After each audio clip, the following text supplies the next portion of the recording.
আসসালামু আলাইকুম এভরিওয়ান, সবাই কেমন আছেন? আশা করি সবাই ভালো আছেন।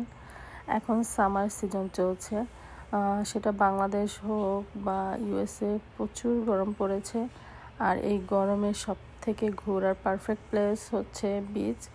তো আমরা হুট করেই সিদ্ধান্ত নিলাম, যেহেতু বাচ্চাদেরও সামার ভ্যাকেশন শুরু হয়ে গিয়েছে, তো আমরা একটা ছোটোখাটো পিকনিক করতেই পারি। তো সেটা এখন যেহেতু সামার সিজন, তো সেটা বিচে গেলে খুব ভালো হয়। তো আমরা বাসা থেকে সব খাবার দাবার রেডি করে নিয়ে গিয়েছিলাম। বিরিয়ানি, কাবাব, তারপর নান, পেঁয়াজু, কাস্টার্ড, বারবিকিউ, সব কিছু, যেসব খাবারগুলোর নাম মাথায় আসছিল সব নিয়ে গিয়েছিলাম, কেননা ঘুরতে গেলেই অনেক ক্ষুধা লাগে। আমরা এবার সিদ্ধান্ত নিয়েছিলাম যে দূরের কোনো বিচে যাব, কেননা কাছের বিচগুলোতে অনেক গিয়েছি। সবাই বসে আমরা ডিসাইড করলাম ডেটোনা বিচে যাব। ডেটোনা বিচ আমাদের বাসা থেকে 2 আওয়ার্সের মতো সময় লাগে।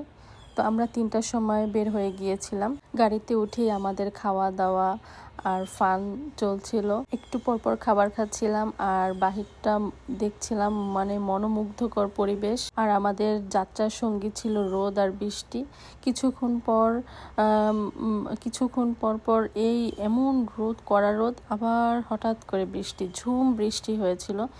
তো বৃষ্টিটাও খুব ভালো লেগেছিল। ফ্যামিলি ট্যুরে গেলে একটা মজার ব্যাপার হচ্ছে, আপনার যত বড় ডিস্টেন্সই থাকুক না কেন, কথা বলতে বলতে, আড্ডা দিতে, গল্প করতে করতে সময় যে কখন চলে যাবে টেরও পাওয়া যায় না। তো অবশেষে আমরা গল্প করতে করতে চলেই এসেছিলাম। ডেটোনা এরিয়াটাতে চলে আসার পর এত সুন্দর চারপাশটা লাগছিল, মানে এটা বলে বোঝানো যাবে না। মনে হচ্ছে একটা কাম প্লেস, খুব সুন্দর।